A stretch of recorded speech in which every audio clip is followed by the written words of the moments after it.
People believed for a long time that the world had always been the same as it is now. And it was only in 1915 that Alfred Wegener, a young German scientist, put forward a revolutionary theory he called the continental drift.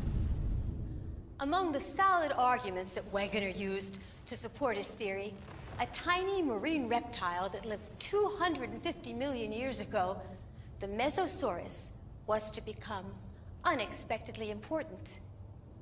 Indeed, we have found on both sides of the Atlantic Ocean identical fossils of this animal. But considering the small size of the Mesosaurus, like the one we have here in this virtual aquarium, it is obvious they were much too small to cross an ocean as vast as the Atlantic on their own. The conclusion is inescapable. If they did not cross the ocean, then the very continents that contained their fossils must have separated.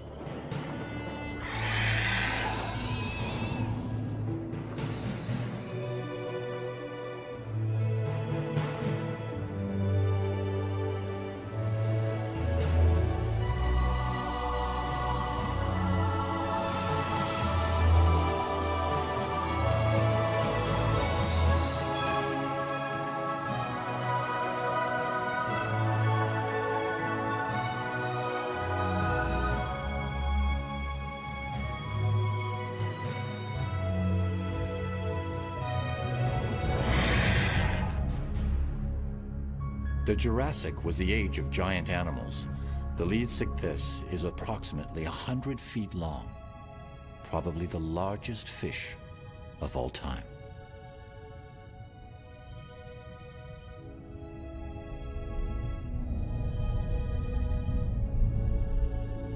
What are these long-necked plesiosaurs called? Those are elasmosaurs. They're gulping down gastroliths, stones they swallow in order to help their digestion.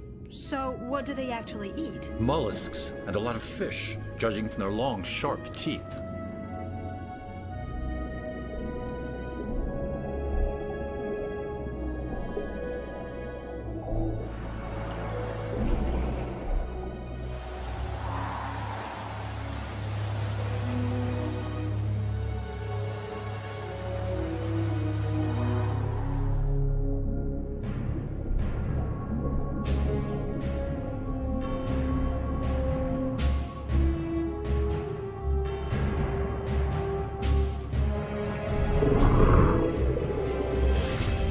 I believe that's the male Liopleurodon that was wounded some time back.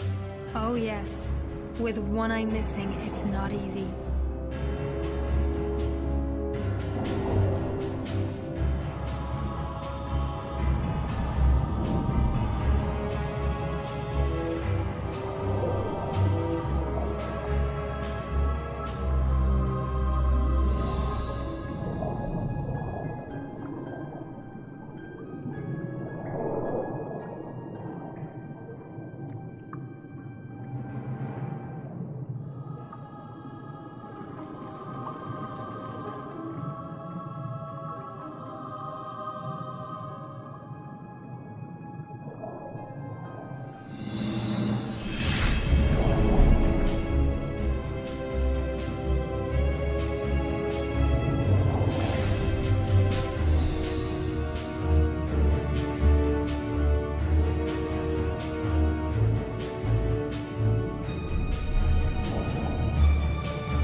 From the deep bite marks on elasmosaur bones made by larger relatives, it would appear that other Liopleurodon were luckier.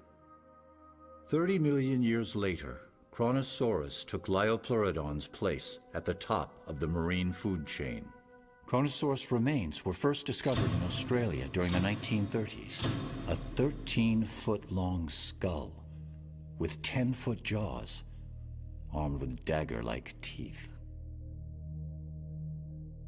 To tell us more about plesiosaurs, here's Dr. Benjamin Keir, an Australian expert on these animals. Marine reptiles' remains have been found on every continent, particularly those of plesiosaurs. Up to 46 feet in length, they were magnificent ocean-dwelling reptiles that flew gracefully through the water with 4 massive paddles. The order Plesiosauria was large and varied. It's been broadly divided into 2 superfamilies based on their overall body structure. Some of them, thanks to their large heads and powerful short necks, were the super predators of their time, like Kronosaurus. Others were the complete opposite, with tiny heads at the end of extra long necks, such as Elasmosaurus. Plesiosaurs lasted as long as the dinosaurs, until the end of Cretaceous, 65 million years ago.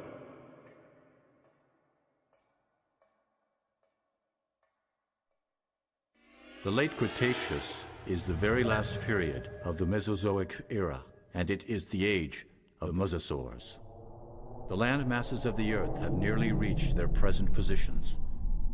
The interior seas of the Americas retreat, but Europe is still partly covered by shallow waters.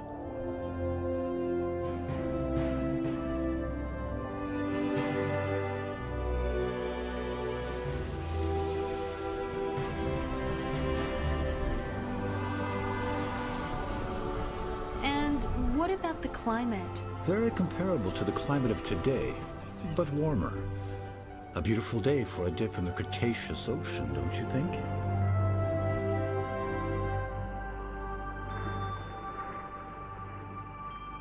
As has been the case for millions of years, mollusks are still a favorite meal for most predators.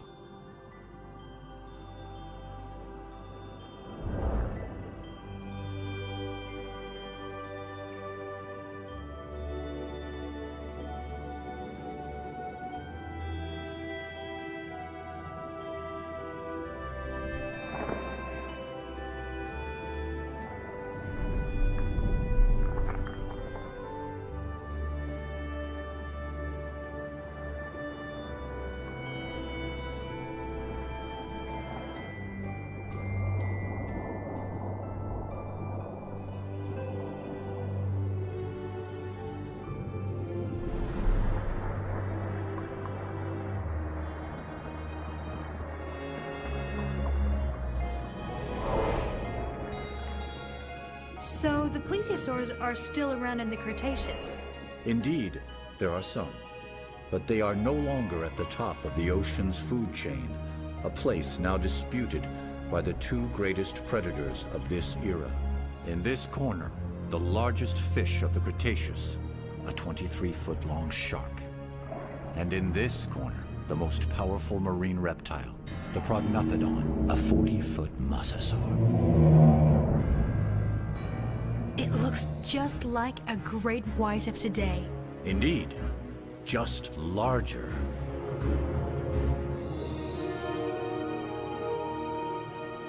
But the shark is never going to measure up to that.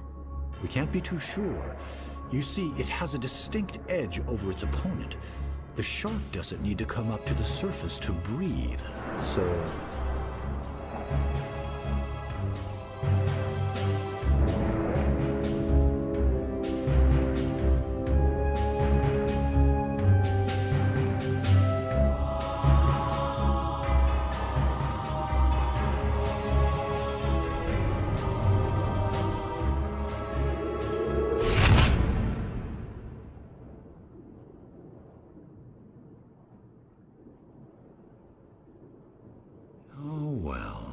I told you the mosasaur was going to win. This time, yes. But it wasn't always the case. We've even found shark teeth embedded in mosasaur bones. So the sharks did get their teeth into them from time to time. By the way, wasn't it a mosasaur that was found in a mine back in the 18th century?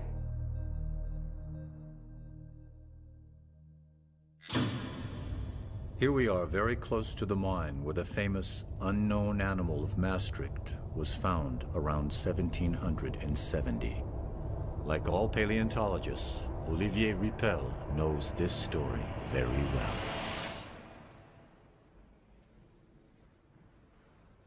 In 1795, when the fossilized mosasaur of Maastricht arrived in Paris, Georges Cuvier was a young 26-year-old anatomist who had just started working there at the Museum of Natural History. This skull was the first great fossil ever to be thoroughly studied by scientists who found it quite difficult to classify this creature. But it was Georges Cuvier who would provide the solution based on comparative anatomy. The reptile from the Meuse River, the mosasaur, was a giant sea lizard, a close relative of the monitor lizards. But this species became completely extinct before the dawn of time. And so, the mosasaur helped to support Cuvier's hypothesis that several universal cataclysms occurred on Earth in the distant past. And thanks in part to this large animal, Georges Cuvier is recognized today as the father of paleontology.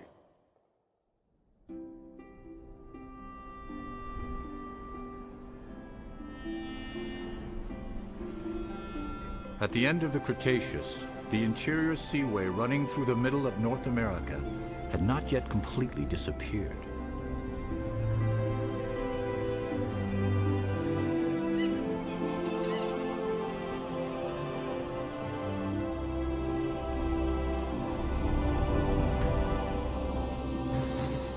So there are sharks on the other side of the Atlantic as well.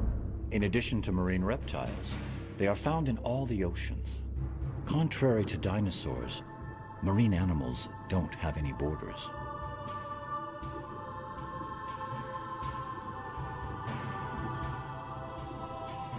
These are young 13-foot-long sharks. After hours of laying her eggs on the beach, this turtle is exhausted. Easy prey for starving sharks.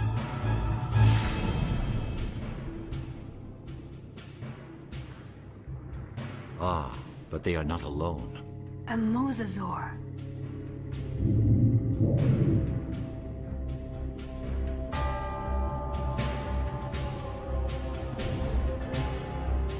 This large predator truly is the marine equivalent of the famous T-Rex.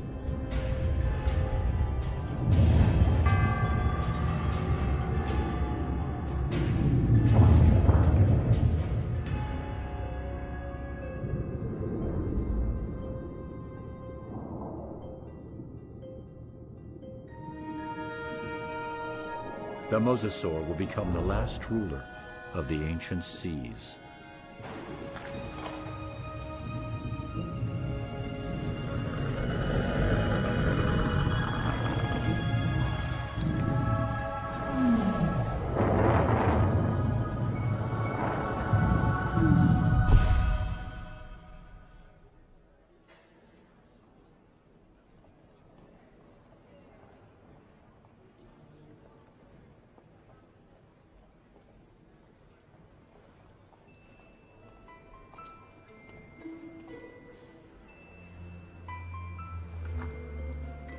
This is one of its teeth.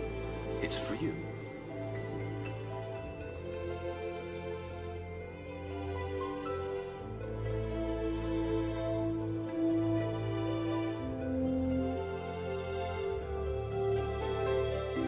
Without fossils, no one would have ever dreamed that there were successive epochs in the formation of the Earth.